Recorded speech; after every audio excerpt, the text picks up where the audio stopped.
Lack of sleep causes stress, and stress can mess with your sleep. So, what exactly can you do to help you release stress and sleep more? Stay tuned to find out.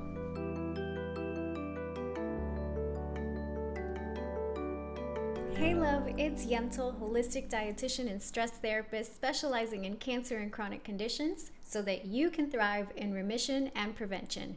So if that sounds like your vibe, be sure to subscribe and join the tribe. We are currently on part 3 of the Unfolding Health at Home series so that you can protect your sanity, your health, and your paycheck while you work from home. Part 1 was about tips to protect your physical health, and part 2 was about tips to protect your mental health. And a huge source of stress for people that work from home is lack of sleep.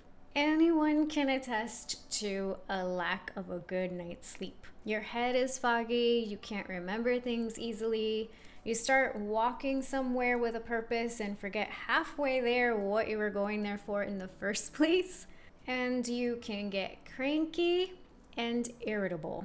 On average, adults need anywhere from 7 to 9 hours of sleep in order to wake up refreshed and ready to conquer the day. But getting that amount of sleep becomes such a challenge, especially when you start working from home. When you're working from home, there's just no disconnect from when you leave work to when you go home because you are already home. And if you already don't have a designated room for your office, it can be even worse. If you're working from your kitchen table or in your living room, or worse, if you're working from your actual bedroom, there's not only no physical disconnect from work and your living spaces, but there's also no mental disconnect. So even if you're just tired as heck when you go to bed, you still can't sleep because your mind is still on. So here are some tips that have helped me as a fellow work from homie get better sleep. Number 1 is to use a sleep app. Just kidding. Keep it simple. All you need is to set an alarm for your sleep time. There are several smartphone apps out there that are supposed to help you to get a better quality of sleep by tracking it and seeing how you can build better habits. And although some of these apps can have some great tips, they are full of all these metrics that if they're not overwhelming, they just don't really seem to help much with getting better sleep. So instead, reverse engineer your bedtime with an alarm. What I mean by that is if you know that you need at the very least 7 hours of sleep and you have to wake up at a certain time. So let's say you have to wake up at 8 in the morning. This isn't 8, but you know what I mean. That means that at the very latest, you gotta be asleep, but I mean asleep by 1 in the morning. Next, you want to give yourself like about an hour or 2 to wind down to that time. So instead of putting your bedtime alarm at 1 in the morning, you should put the bedtime alarm to be at around 11 p.m. That way, once you get that alarm at 11 p.m., you can start wrapping up what you're doing and winding down to be in bed on time to fall asleep by 1 a.m. Now, I'll be honest, in the beginning, it's going to be very tough to get your mind to unwind. So something that can help you is to practice mindfulness breathing. In a previous video, I shared breathing techniques that can help not only with anxiety, but it can also help with insomnia. What mindfulness breathing does, it helps you to focus on your breathing so that it can take away the attention from those anxiety-causing thoughts or those distracting thoughts.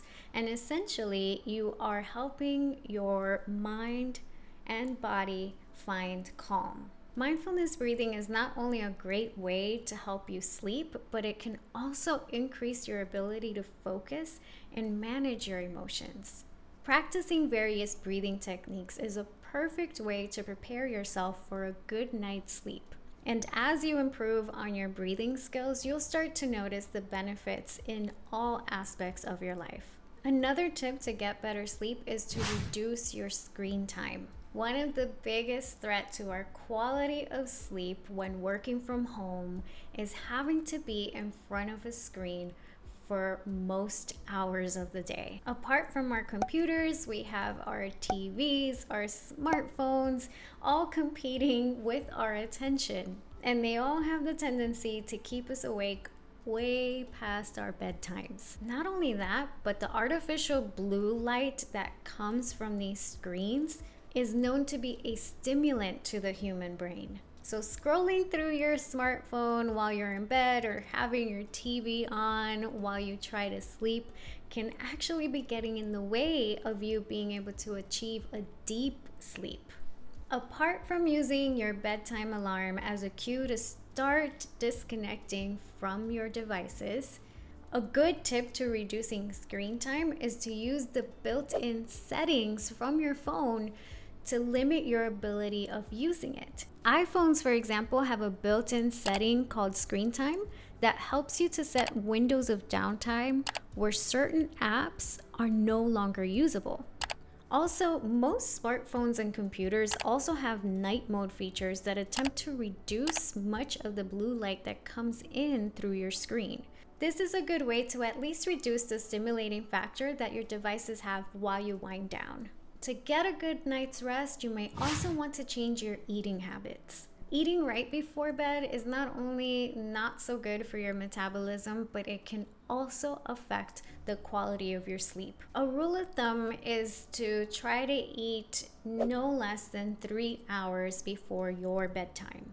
This will allow your body to digest the food better. And as an added bonus, it can help reduce the chances of you gaining unhealthy weight.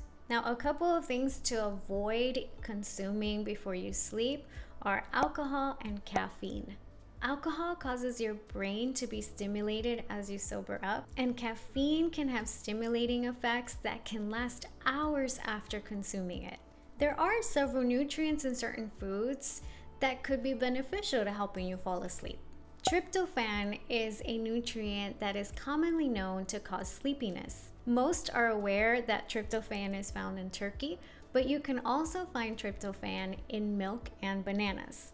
And melatonin is a natural chemical produced in the brain as the sun goes down, which is helpful in giving you a better quality of sleep. And there are many types of nuts like walnuts and almonds that contain melatonin, which leads us to our next tip, which is to take natural supplements. I do want to premise this by saying do consult your healthcare professional before you take any supplements.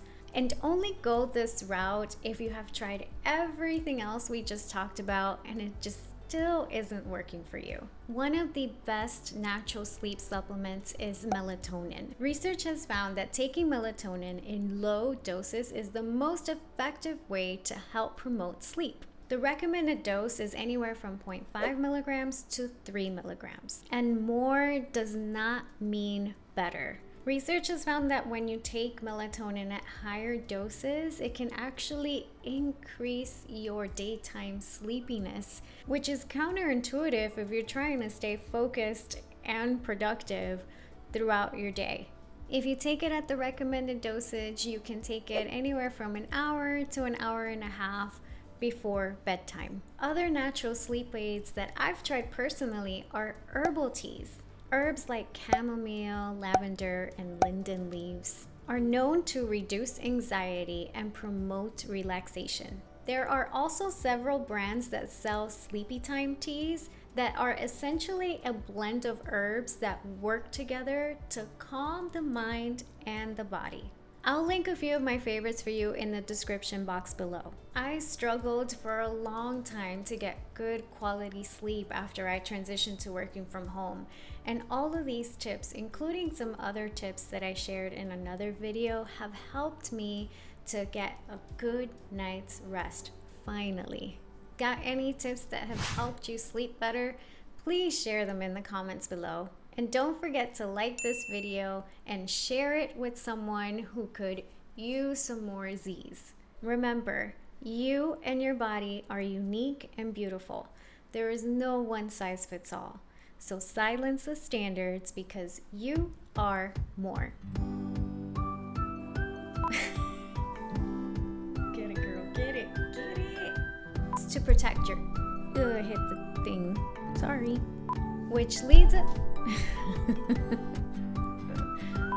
come on girl, you almost got this.